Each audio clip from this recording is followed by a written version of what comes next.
Tick. We take the length of a second for granted. You look at your watch, the hand moves, and you trust that exactly one standard unit of time has passed. But how does an inanimate object actually define that interval? How does it know when 1 second ends and the next begins? For centuries, keeping time meant relying on the steady, heavy motion of massive swinging pendulums. It was a purely physical process. Later, those movements were shrunk into systems of tightly wound springs and gears. These engineering marvels were limited by friction and physical wear. In the 1960s, engineers realized they could bypass these mechanical limitations. They found a way to use a common mineral to keep track of time instead. This shift toward a solid, non-mechanical solution provided a level of precision traditional watchmakers struggle to match. If you open a modern analog watch, you won't find a complex array of gears. Instead, you'll see a battery, a microchip, and a microscopic silver cylinder.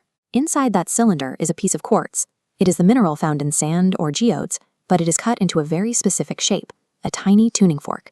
Quartz possesses a property called the piezoelectric effect. If you physically squeeze the crystal, it generates a tiny spark of electricity. But the effect works in reverse. Send electricity into the quartz, and it physically twitches. It bends. In your watch, the battery sends a constant current to that quartz tuning fork, causing it to vibrate at a high, steady frequency. Because of the mathematical shape it was cut into, that piece of quartz vibrates exactly 32,768 times every single second. That specific number was chosen because it is a perfect power of 2. It is 2 to the power of 15. The microchip inside the watch listens to that high-frequency vibration and begins a series of divisions. It takes that starting number and cuts it in half. It repeats this process exactly 15 times, cutting the frequency in half over and over again. Eventually, the math results in a singular 1.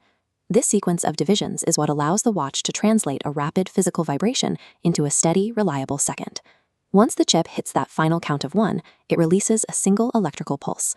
That tiny electrical pulse activates a microscopic stepping motor, which then physically pushes a gear forward by exactly one single tooth. This is the sequence that creates a tick.